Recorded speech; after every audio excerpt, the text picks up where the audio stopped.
Bueno, vamos a ver diferentes métodos de detección del gluten en productos alimentarios. Pues vamos a ver por un lado el ELISA, cómo funciona, y luego el de PCR. El artículo que he utilizado como fuente es este de aquí. Y bueno, vamos a empezar. A día de hoy, entre el 1 y el 2% de la población es celíaca. Esta enfermedad es genética y puede surgir ya a avanzada edad. El objetivo del reglamento de la Comisión Europea, de acuerdo, es la protección de los consumidores, estableciendo la información etiquetada de los alimentos. Entonces, si un alimento contiene, sea gluten, trigo, o bueno, un relacionado, ¿no? Trigo, centeno, cebada, avena o algún híbrido, es obligatorio indicar que tiene alérgenos o cualquier sustancia, ¿no?, que pueda provocar una intolerancia.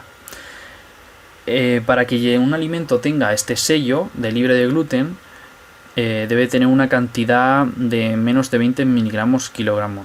Es lo que establece el reglamento. ¿Dónde podemos encontrar el gluten en los alimentos? Pues se podría decir que tenemos, por un lado, las fuentes principales, que son las más obvias, son el pan, la pasta, la cerveza, que son las que conocemos todos. Luego hay fuentes secundarias, que estas solo las podría conocer pues una persona que es celíaco.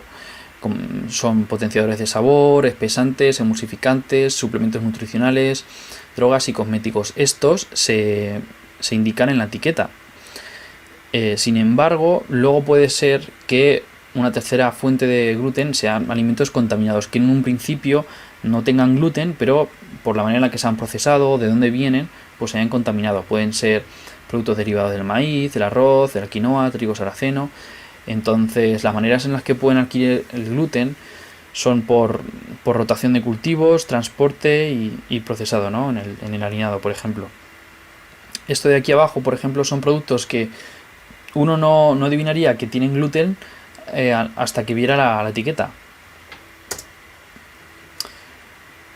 Hay diferentes métodos analíticos de detección del gluten. Entonces, el Codex dicta desde 2015 que el método analítico aprobado o por defecto tiene que ser mediante ELISA. No obstante, puede ser también corroborado por otros métodos, como puede ser el de PCR, que lo vamos a ver también después. Otros métodos que se basan en proteómica, espectrometría de masas, genómica, y actualmente hay también otros métodos en desarrollo, como son algunos que se basan en aptámeros o microarrays. Para poder analizar el gluten que hay en la matriz alimentaria, pues antes hay que extraerlo. Y eso tiene sus complicaciones porque, como podéis ver aquí, está mezclado con la prolamina, ¿de acuerdo?, que es otra proteína, son péptidos del gluten.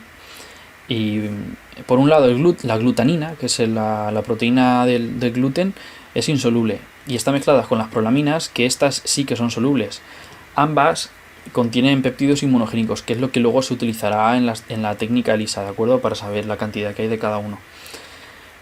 Bueno, aquí podéis ver más o menos una representación de cada uno, cómo están mezcladas.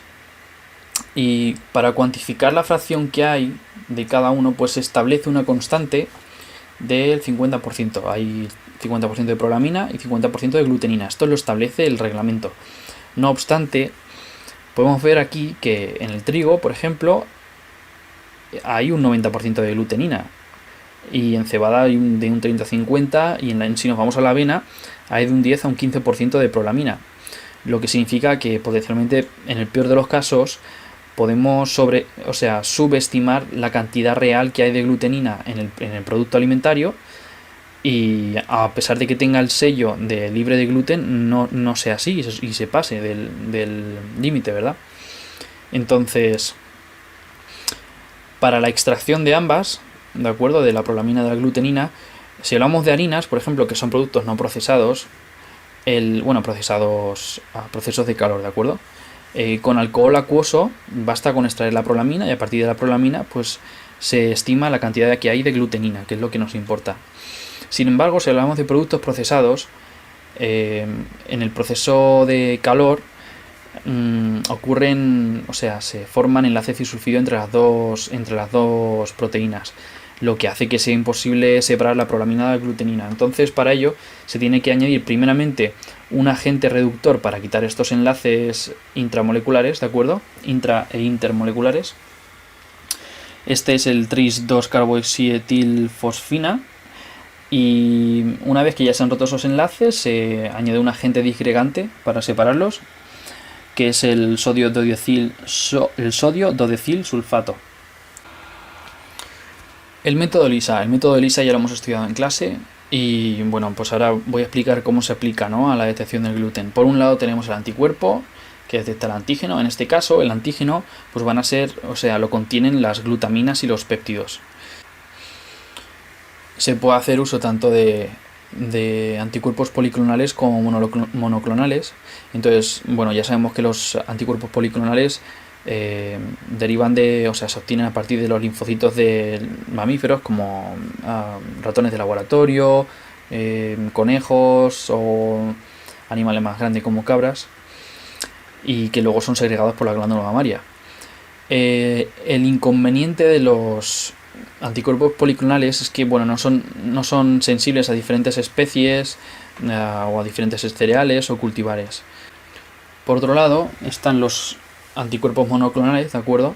Los monoclonales se obtienen a partir de las hibridonas. Las hibridonas son el resultado de la fusión entre un linfocito y una célula amilomática.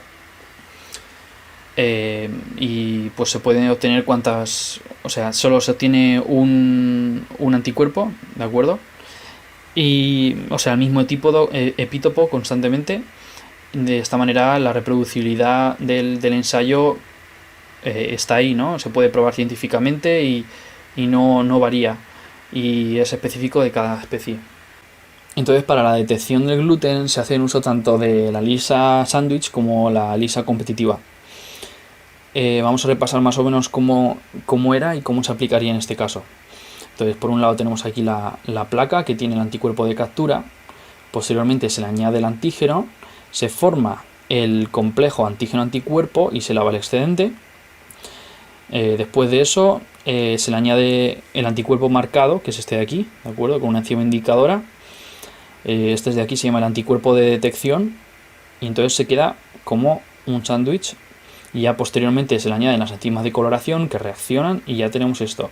Lo que es importante señalar es que la señal, o sea, la coloración, es proporcional a la cantidad de antígeno que hay, a la cantidad de reacción. En este caso se utilizaría para proteínas de gluten intactas. ¿Por qué? Pues porque tienen más de un antígeno en la propia proteína. Son proteínas complejas, proteínas grandes, que en este caso pueden reaccionar con más de un anticuerpo. En el ELISA competitivo, por otro lado, pues tenemos, ya sabemos cómo va, pero lo resumo. Tenemos un antígeno que está inmovilizado en la placa, ¿de acuerdo? Posteriormente se le añade una mezcla de anticuerpo marcado y antígeno libre, que tiene un ratio establecido, ¿de acuerdo?, una proporción establecida. Y estos tres reaccionan. Por un lado el libre, el inmovilizado y el anticuerpo marcado. Entonces, posteriormente se lava otra vez, se le añade la enzima de coloración, se lava otra vez, y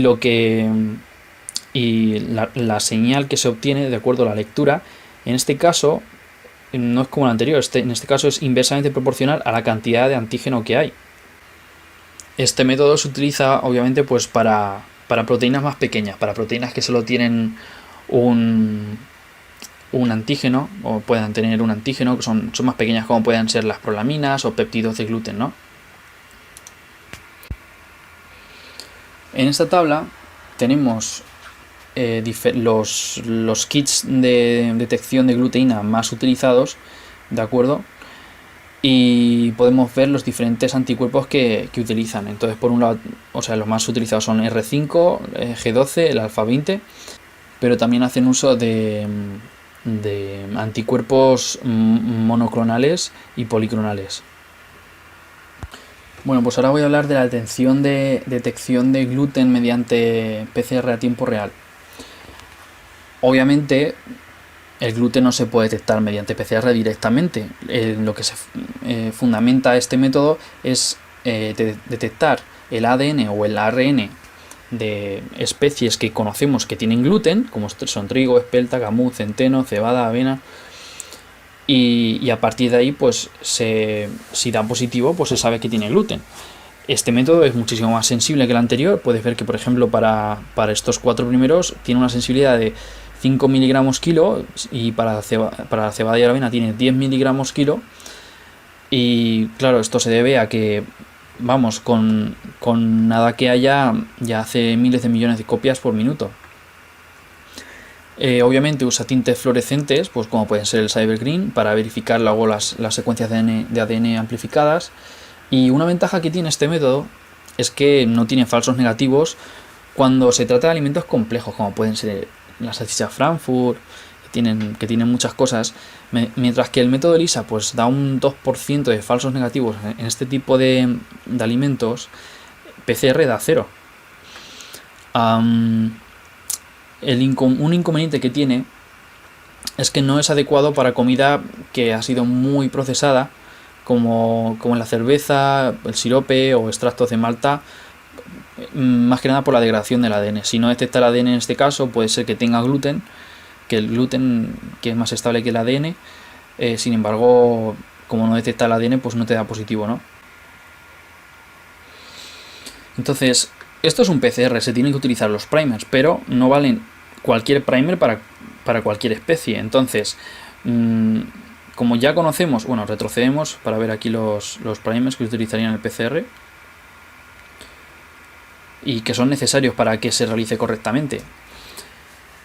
Como ya conocemos muchas de las especies domesticadas y ya se conoce su ADN, utilizamos primers específicos, ¿no?, de cada especie, que son secuencias de oligonucleótidos que conocemos, ¿no?, de cada una de ellas. Entonces me gustaba aquí mencionar cómo, por ejemplo, para el trigo, la espelta, el camut y el centeno se utilizan primers para la síntesis de las subunidades que forman la glutamina. En este caso es una proteína muy compleja. Bueno, esto de aquí no es la glutamina, por cierto. Esto quería ponerlo de ejemplo como subunidades. Son subunidades de alto peso molecular de la glutamina, ¿de acuerdo? HMWGS se llaman. Y bueno, pues he puesto esto como ejemplo porque había muchos tipos. Sin embargo, para la detección del gluten por cebada, se hace mediante la ordanina de Ordeum vulgare, que es el nombre de la cebada, mediante el gen el OR3, y que es este de aquí. Este lo he sacado del NCBI. Sin embargo, en la avena, por ejemplo, se detecta el gen que sintetiza la proteína 12S, cuya función pues es responsable del almacenamiento en la semilla, que es esta proteína de aquí. Entonces podemos ver que cada especie, podemos ver que se utilizan primers específicos de cada especie, y no solo específicos, sino que luego también tienen que ser responsables de un proceso que ocurre en la semilla, para luego poder ser detectado. Bueno, pues eso es todo.